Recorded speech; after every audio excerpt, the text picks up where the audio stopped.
So it's been about 6 months, more or less, since the iPhone SE was revealed to the world. A fairly tiny phone. It's the body of an iPhone 8. Everything's pretty much the same, except the processor. The processor now is the A13 Bionic, the same processor as the iPhone 11, 11 Pro and 11 Pro Max. It's also the most powerful smartphone processor you can find.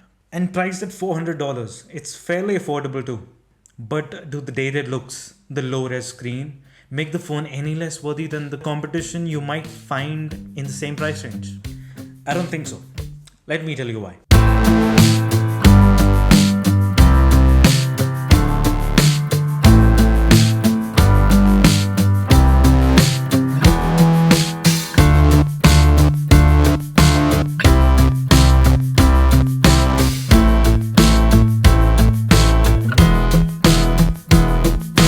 So the iPhone SE is a very small and familiar design. This design language was introduced with the iPhone 6. The curved sides, flat back, which was first aluminum and then later changed to glass. A single lens camera in the top left corner of the back, the Apple logo shifted to the middle, and a 4.7-inch display with a big forehead and a Touch ID populated chin on the front. It has the necessary seals in place too, which helps it in getting an IP67 water and dust resistance. Fairly simple and familiar. The bezels are way too big for a smartphone in 2020, but giving a great design was never the aim of this phone. Instead, it was to give a phone with a very practical design and the build quality that Apple is known for. Very lightweight, very practical. With your thumb reaching all corners of the screen and your hand being able to comfortably hold the phone with or without the case. This isn't really common anymore. And by seeing this again, you realize how practical this design was. And with the iPhone SE, still is. The front of the phone has the old 4.7-inch display.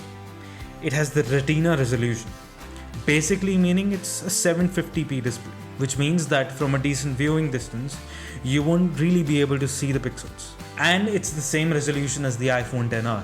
But to be honest, our eyes are very much accustomed to seeing much sharper displays, even at this price range. But credit where it's due, the brightness and the color accuracy of the panel is great. So again, giving a very high resolution, high refresh rate, bezel-less display was never really the target of this phone. Instead, it was to give a phone which has a decent resolution screen, good colors, great brightness, and also a display which does not increase the cost in any way and keeps the price right around $400 and not more than that. Hence, you get the display which does not go wrong anywhere, but is fairly limited at what it does.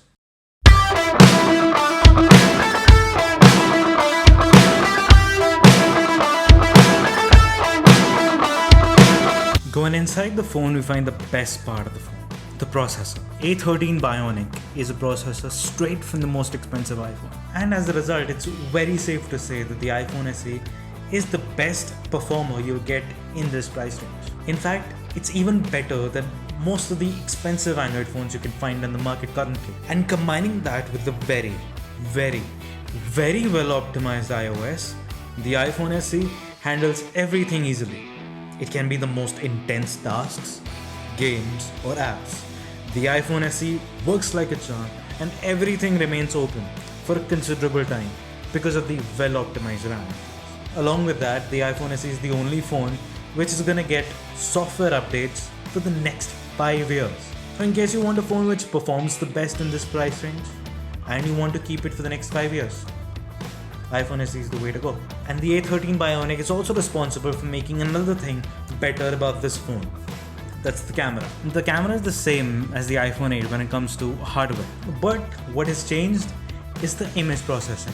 The A13 Bionic massively improves the camera of the iPhone SE over the iPhone 8 due to its image processing capabilities. So the iPhone SE is easily better than most of the competition it faces in this price range. And the only phone which can match up to it or beat it is the Pixel 4a. Seeing the shots, there is plenty of sharpness. Colors are amazing and very accurate. The dynamic range is also excellent, although lacks a bit only when compared to an iPhone with a better hardware. You can also click great portrait shots only for people or pets, not objects. The shots coming out look great with nice depth of field and plenty of details on the subject. When you flip to the front camera, the story is the same. excellent image processing, make the shots look sharp, very color accurate, with good use of available light. But since it's only a single lens on both sides, we do not get much versatility unlike what we see in the competition. But at the end of the day, if what you need is clicking great pictures, iPhone SE can do that. And it's much better at taking pictures than most of the other phones available in this price range. And when it comes to recording videos, the iPhone SE is pretty much unmatched. It gets the same high dynamic range you find on the iPhone 11 Pro camera. And the available options for frame rate and resolution go up to 4K 60 FPS. And for a video sample, look no further. This part of the A-roll has been shot through the iPhone SE. You don't notice the phone in my hand, right? So all in all, iPhone SE is a very safe bet when it comes to the camera. Finally, we discussed the battery. It's okay. It's nothing special. It will last you through the day, might need to be juiced up before the end of the day if you use it intensely. It charges up slow with the in-box charger. So in case you want to charge it within maybe an hour and 15 minutes, get the 18 watts fast charger, sold separately. I know it sucks. I know, competition is way better when it comes to in-box chargers, to be honest. Standby time on the phone is great. Lying unused through the night, it loses around 2 to 3% at the very max. But the battery capacity is fairly similar to the iPhone 8. So what's the difference? A13 Bionic again. It's much more efficient in managing the battery. So as a result, you get better standby time and the phone is almost able to last throughout the day. So it certainly is not the best when it comes to the competition, but it's fairly average. Along with all of these things, the earpiece is excellent. The mic is great too. Speakers sound good, they get decently loud and have a stereo setup with the bottom firing speaker and another speaker in the earpiece. Touch ID remains reliable, better than Face ID with all the masks that we're wearing these days. So concluding through everything, it's safe to say that the iPhone SE is not the phone which is going to grab your attention by a bezel-less display or a quad camera setup. It's not meant to grab your attention at all. It's meant to be the phone you get when you go to a store.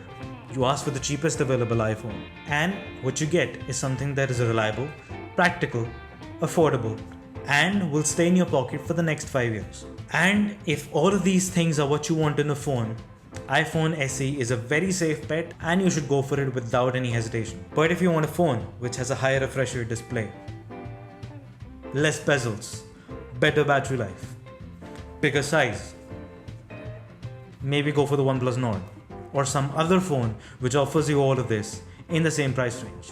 But if it's not what you need and this seems very much perfect to you, go for it. It's a safe bet. I've used it. So in case all of this makes sense to you, go ahead, show this video to all the friends and family you have, help them make a decision. This will also help me. And if you like the video, hit the like button. If you love the video, subscribe. I'll talk to you in the next one.